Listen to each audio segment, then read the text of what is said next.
பற்றியோன் அவன் நீ ஒன்றாய் அறிந்த இடம் அறிவு முழுமை அது முக்தி.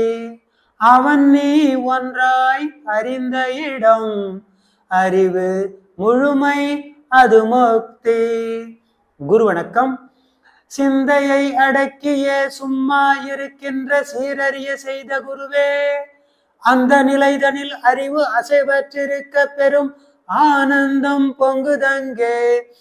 இந்த பெரும் உலகமிசை எடுத்த பல பிறவிகளில் இறுதி பயனாகிய சந்ததமும் என மறவாத சாந்த வாழ்வழித்தோய். என் சந்தோஷ செய்தி இதுவே, என் சந்தோஷ செய்தி இதுவே. நாம் அமர்ந்துள்ள இந்த அரிய திருக்கோயில் வளாகம் முழுவதும் நல்ல தெய்வீக ஆற்றலை நிரம்பின. நாம் அமர்ந்துள்ள இந்த அருட்தந்தை வாழ்க வளமுடன் இல்லம் முழுவதும் நல்ல தெய்வீக ஆற்றலை நிரம்பின. நாம் அமர்ந்துள்ள